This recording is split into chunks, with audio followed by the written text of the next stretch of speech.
बात उस समय की है जब अलाउद्दीन ने चित्तौड़ की महारानी पद्मिनी को पाने के लिए चित्तौड़ पर दूसरी बार बहुत बड़ी सेना के साथ आक्रमण किया था। पहली बार वह पराजित होकर के लौट गया। इस दूसरी बार उसका आक्रमण बड़ी भारी तैयारी से हुआ था।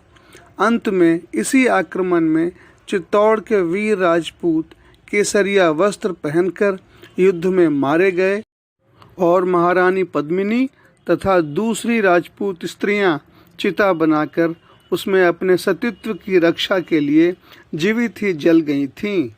चित्तौड़ के एक सरदार की कन्या का नाम विद्युलता था। चित्तौड़ के एक सरदार की कन्या का नाम विद्युलता था। उसकी सगाई समर सिंह नाम के एक राजपूत सरदार से हुई थी। दोनों के विवाह की तैयारी हो ही रही थी कि चित्तौड़ पर अलाउद्दीन ने आक्रमण कर दिया। समर सिंह को अपने देश की रक्षा के लिए युद्ध में जाना पड़ा। विद्युलता उन दिनों प्रायः एकांत में रहती थी और अपने भावी पति का चिंतन किया करती थी। एक दिन चांदनी रात में समर सिंह विद्युलता के घर आया और अकेले में उससे मिलकर बोला, मुझे तो लगता है कि अब थोड़े दिनों में ही चित्तौड़ मुसलमानों के हाथ में चला जाएगा। मुसलमान सैनिक बहुत अधिक हैं, इसलिए राजपूतों को अंत में हारना ही पड़ेगा। ऐसी अवस्था में मैं चाहता हूँ कि हम तुम चित्तौड़ से कहीं दूर भाग चलें। पहले तो विद्युलता की समझ में ही बात नहीं आई कि समर सिंह ऐसी बात करता क्यों है, किंतु जब समर सिंह ने बताया कि वह विद्युलता के मोह के कारण ही युद्ध से भाग कर आया है, तब विद्युलता गरज उठी। तुम क्या सोचते हो कि तुम्हारे जैसे कायर से मैं विवाह कर लूंगी?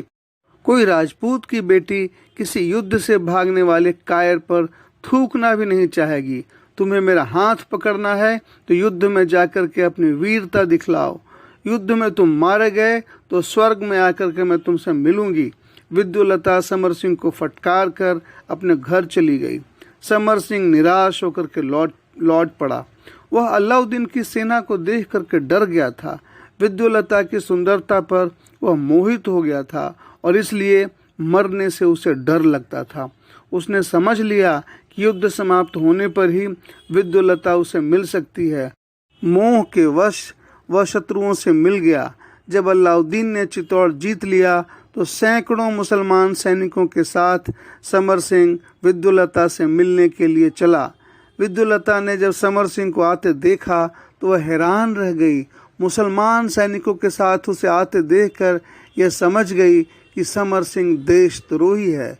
मुसलमान सैनिकों के साथ उसे आते देखकर विद्युलता समझ गई कि समर सिंह देशद्रोही है। पास पहुंचकर समर सिंह ने विद्युलता का हाथ पकड़ना चाहा, किंतु वह पीछे हट गई और डांट कर बोली, तू अधम है, तू देशद्रोही है। मेरे शरीर को छूकर मुझे अपवित्र मत करो। शत्रुओं से मिलकर मेरे पास आते तुझे लज्जा नहीं आई? जा कहीं चुल्लू भर पानी में डूब मर। विश्वासघाती कायरों के लिए यहाँ स्थान नहीं है। विश्वासघाती कायरों के लिए यहाँ स्थान नहीं है। समर सिंह विजय के घमंड में था। वह विद्युलता को पकड़ने के लिए आगे बढ़ा, लेकिन विद्युलता ने झट से अपनी कटार खींच ली और अपनी छाती पर दे मारी। समर सिंह उसे पकड़ सके इसके पहले ही वह पवित्र राजपूत बेटी शरीर छोड़कर देवताओं के दिव्य लोक में चली गई थी। समर सिंह के हाथ लगा केवल उसका प्राणहीन शरीर और देश से विश्वासघात का कलंक। ऐसी थी हमारे भारत देश की वीर बेटियां। आप सभी सुनने वाले विद्वान हैं, आप सभी इन कहानियों को जानते हैं, तब भी मैं ये कहानी क्यों सुना रहा हूँ? कहानी सुनाने का मकसद क्या है? आइए अब मकसद समझें। पहला, हम सबको अपने बहादुर बेटियों की कहानियां जानना चाहिए, क्योंकि देश में गिरते हुए संस्कार को बेटियां बेटों से ज़्यादा बेहतर तरीके से बचाने का काम कर सकती हैं। दूसरा, समाज ने बेटियों के पैरों में बेड़ियां डाल रखी हैं, इसलिए इन बेड़ियों को काटने के लिए बेटियों को खुद ही बहादुर बनना होगा। तीसरा, बेटियों के जीवन में दहेज सबसे बड़ा अभिशाप है। इसलिए हर बेटी को आज खुद ही यह संकल्प लेना होगा कि वो किसी दहेज लेने वाले लड़के से शादी ही नहीं करे। कोई पढ़ा लिखा लड़का नौकरी प्राप्त करके क्लर्क, कलेक्टर या डॉक्टर बन जाए और तब शादी में दहेज के नाम पर रुपया मांगे, यह तो पाप है। भगवान राम जी ने शादी में सीता जी से दहेज नहीं मांगा। भगवान कृष्ण जी ने अपनी शादी में दहेज नहीं मांगा। अर्जुन ने भी जब द्रौपदी से शादी किया तो दहेज नहीं मांगा। जो लड़का या जो लड़के का पिता दहेज मांग सकता है और रुपए के लिए कुछ भी कर सकता है। ऐसे ही दहेज लेने वाले लड़के देश में भ्रष्टाचार को बढ़ाते हैं। ऐसे ही लड़के घूसखोरी करते हैं। जरा बात को समझें, जो अपनी पत्नी से दहेज ले सकता है वो मौका मिलने पर क्या अपने देश को नहीं बेच सकता? इसलिए हर गांव, हर ब्लॉक, हर जिले में जितने भी स्कूल कॉलेज हैं वहां दहेज विरोधी मासिक संकल्प सभा होनी चाहिए जो लड़कियां खुद संभालें। हर महीने के 2 तारीख को बेटियां स्कूल, कॉलेज या गांव के मंदिर में 11 बजे जुटें और दहेज विरोधी संकल्प लें। दहेज को समाज नहीं रोकेगा, दहेज को लड़के भी नहीं रोकेंगे। इसलिए दहेज के खिलाफ लड़कियों को एकजुट होना होगा। इस तरह एकजुट होकर अगर एक गांव या एक ब्लॉक की लड़कियां दहेज वाली शादी से मना कर दें तब दहेज का मुकाबला किया जा सकता है। अगर 2 या 3 साल भी लड़कियां दहेज वाली शादी नहीं करें तब समाज बदल सकता है। यही करना होगा, उपाय कोई और है नहीं। एक और दुखद बात है और वो यह है कि समाज में बलात्कार की घटनाएं बढ़ रही हैं। इसलिए खुद बेटियों को मुकाबला करने के लिए मजबूत होना पड़ेगा। ध्यान से सुने, जैसे हमारे मंदिर होते हैं वैसे ही सिख लोग अपने मंदिर को गुरुद्वारा कहते हैं। गुरुद्वारा का मतलब होता है गुरु का द्वार, यानी गुरु का दरवाजा। दूसरी बात यह समझने की है कि गुरुद्वारा में गुरु नहीं होते, वहां पर ग्रंथ को ही गुरु माना जाता है, इसलिए उसे गुरु ग्रंथ साहब कहते हैं।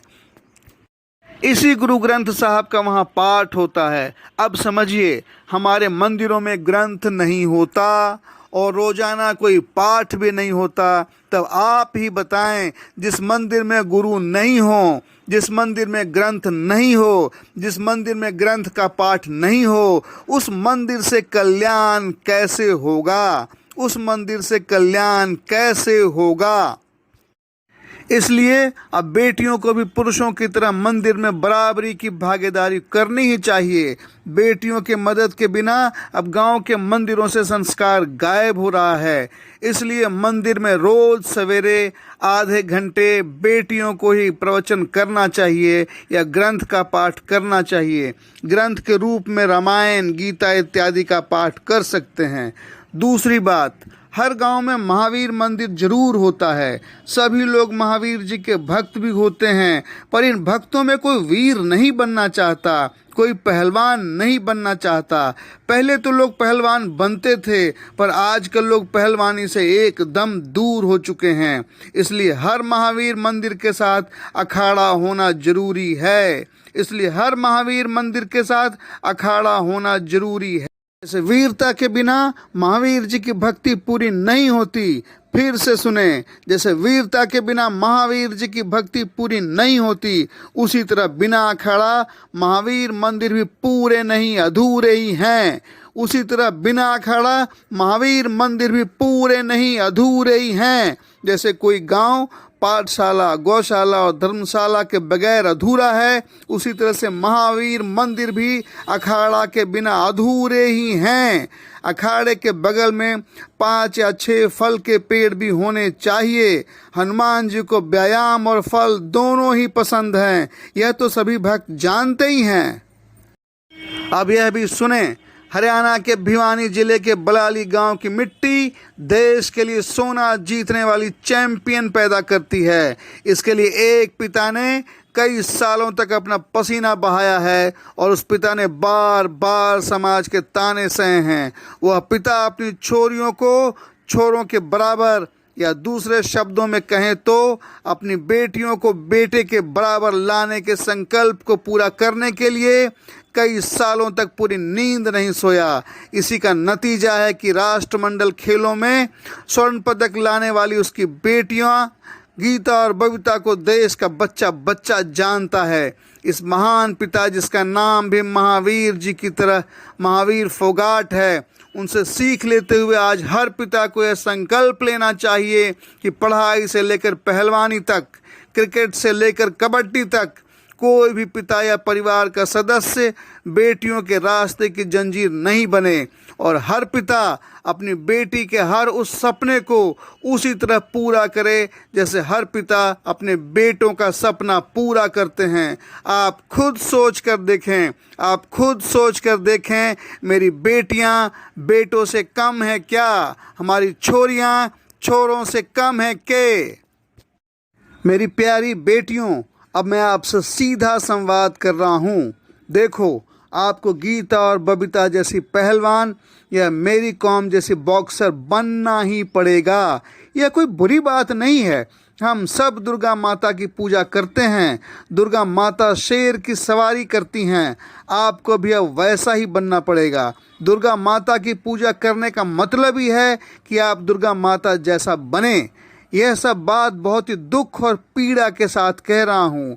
मेरी आंखों में आंसू है, पर कोई उपाय नहीं है बेटियों के पास।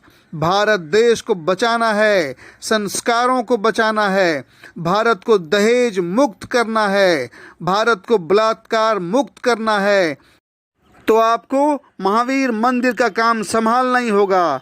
मंदिर में रोज सवेरे हनुमान चालीसा या ग्रंथ का पाठ आधा घंटा करना ही होगा और इसके साथ ही महावीर मंदिर के अखाड़े में पहलवानी या बॉक्सिंग भी सीखनी होगी। सभी बेटियां पढ़ाई करके बुद्धिमान बने, उसी तरह सभी बेटियां पहलवान भी बने, बॉक्सर भी बने, बिल्कुल मेरी कॉम की तरह।